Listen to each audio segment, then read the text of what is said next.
Nah, dari luar ini terlihat seperti hotel atau seperti kafe ya. Banyak orang ternyata ya kalau sore ke sini. Ya karena nyaman pemirsa. Di sini itu tempat yang nyaman untuk nongkrong, untuk selfie. Ini banyak yang ke sini untuk foto-foto selfie.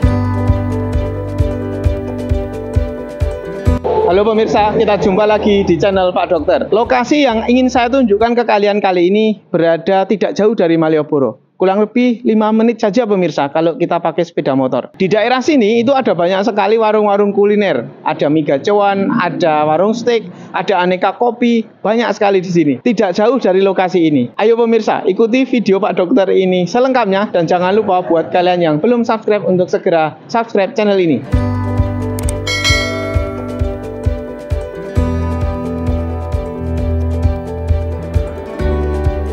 Nah, sebelum kita masuk pemirsa, saya ingin tunjukkan kalian dulu dari luar bangunannya terlihat seperti ini pemirsa. Ini adalah sebuah bangunan yang sangat luas.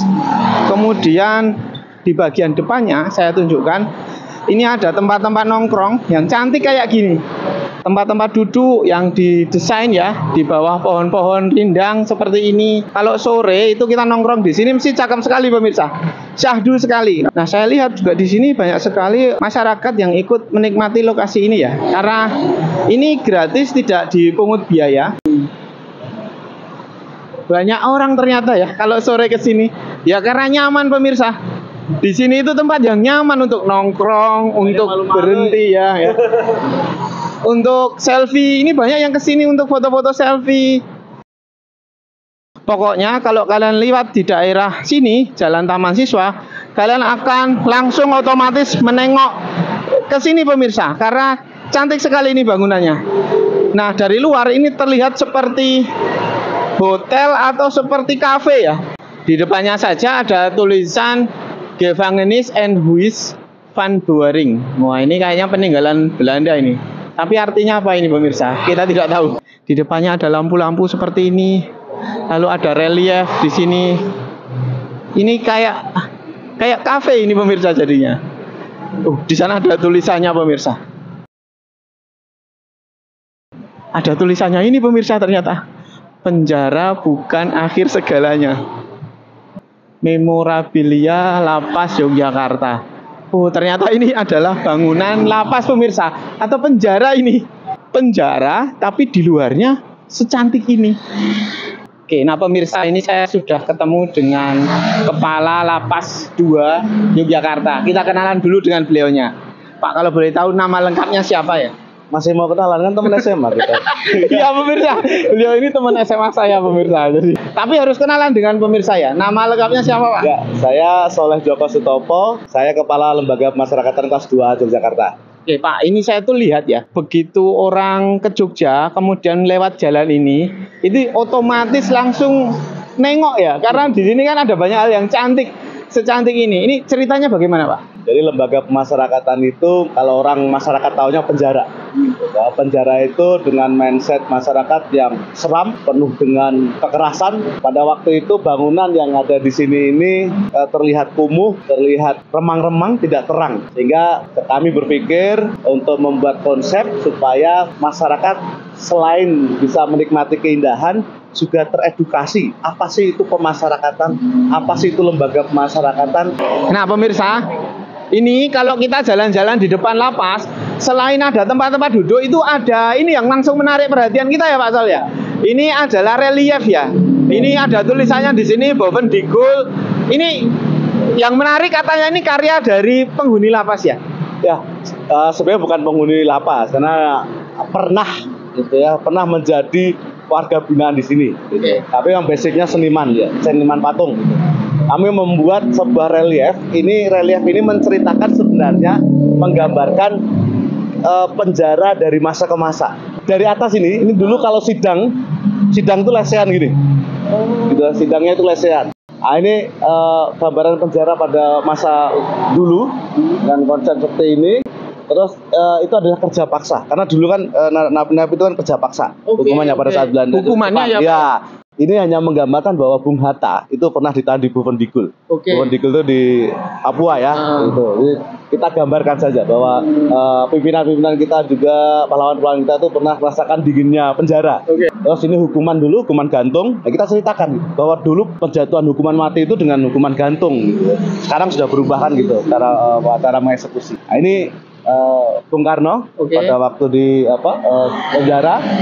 Ini masih pada masa-masa kepenjaraan Belanda, Jepang gitu ya. Nah, muncullah Saharjo. Siapa itu, Pak? Ya, Saharjo ini adalah reformis Menteri Kehakiman pada waktu itu 1964 dan 1965 itu muncul konsep sistem pemasyarakatan. Pendekatannya lebih kepada pembinaan, memberikan bekal hidup gitu kan dengan 10 prinsip pemasyarakannya.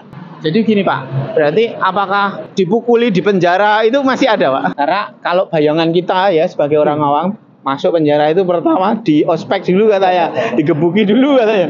Bener nggak sih Pak? Nggak ada. Kita nggak ada seperti itu. Bahkan kalau masuk narapidana khusus di Lapas Jogja ya, di Lapas Jogja masuk itu pertama langsung kita assessment, kita mapenaling dulu masa perkenalan lingkungan yang ada di dalam itu apa saja supaya mereka tahu.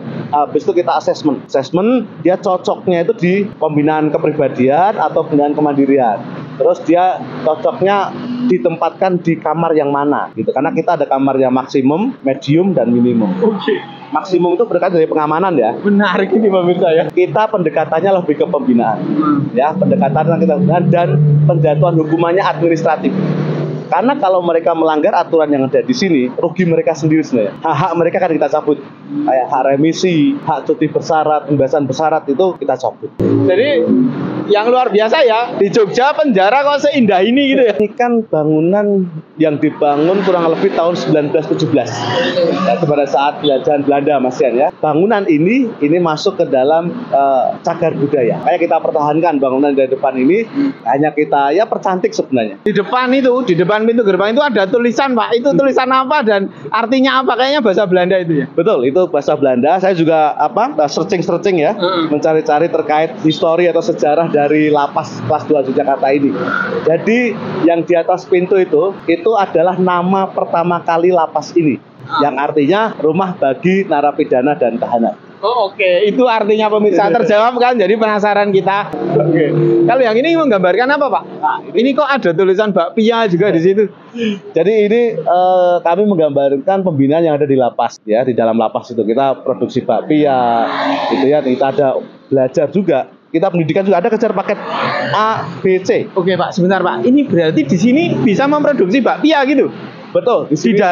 Di dalam ada produksi bakpia oleh napi? Oleh warga binaan masyarakatan. Oke. Itu sudah ada PRT dari Dinkes kan, sertifikat halalnya, terus sertifikat mereknya juga sudah ada. Menarik ini. Nanti kita boleh lihat nggak Pak? Boleh. Nanti kita lihat pemirsa. Boleh ngicipi. Oke. Iya.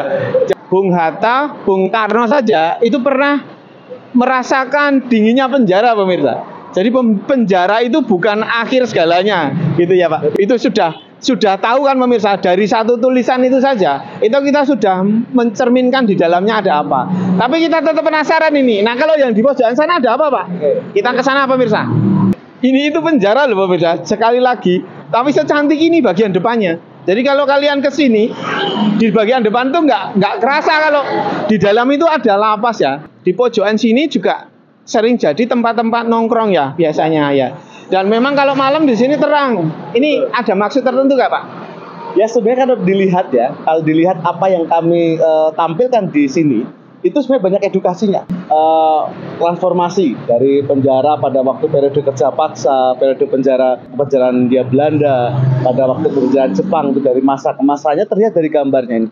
Ini kalau menurut saya, kalau kalian ke Jogja terus mampir ke sini, kalian akan dapat banyak pemirsa, karena ini edukasi ya. Dan langsung berada di depan dari laboratoriumnya, di dalam laboratoriumnya pemirsa. Keren ini. Ini kalau boleh tahu di Indonesia yang kayak gini ada nggak sih Pak? Kayaknya baru di sini ya?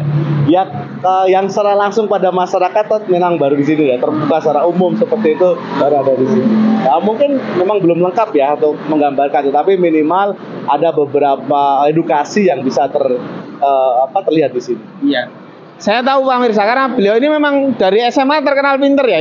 Beliau ini teman SMA saya, dan memang konsepnya luar biasa ya. Dan memanusiakan manusia. Bahkan yang sudah masuk ke lapas saja itu dimanusiakan. Keren Pak Sol ini. Ini kayaknya penjara di seluruh Indonesia harus niru ke sini pemirsa. Oke, kalau di sana ada apa Pak itu? Jejak pemasyarakatan ya? Nah, di sini kita sampaikan ke masyarakat gitu ya, terkait ini tadi zaman dulu, Ya. di penjara-penjara zaman dulu itu seperti itu gambarannya. Nah, periode-periode penjaraan dari sistem kepenjaraan menjadi pemasyarakatan itu kami gambarkan di sini. Jadi bahwa hak asasi manusia itu menjadi hak yang harus benar-benar kita jaga. Oke. Ya, makanya tidak ada penyiksaan segala hal. Jadi kita lebih kepada bagaimana menyadarkan mereka dengan pendekatan pembinaan. Oke, saya ceritakan ya pemirsa ini. Jadi konsepnya itu kalau di situ kan itu lebih zaman dulu itu penjara itu cenderung pada hukuman fisik, kemudian penyiksaan. Kalau di sini kita bisa lihat ya bahwa ini itu cenderung pada pendidikan ya, dibekali dengan banyak hal. Ini ada apa saja Pak di sini? Banyak ya, ada kemandirian dan kepribadian pembinaan itu. Pembinaan kemandirian itu kita ada pertukangan, ada bakpia itu kan, bakery, ada pertanian, ada perikanan. Kalau yang kepribadian ya kita punya madrasah, kita punya ini kesenian, gamelan gitu ya. Ada gamelan juga. Bahkan Ya? kami punya jadilan dengan cerita lapas sendiri. Oke. Mantap. Jadi punya grup jadilan sendiri. Punya grup jadilan sendiri. Mantap. Kalau misalnya kita masuk di sini tuh di dalamnya ada apa Pak? Gitu. Kita tuh penasaran itu. Nah pemirsa ini kita diajak masuk oleh Pak Soleh. Ayo pemirsa ikuti kita. Monggo Pak. Ya.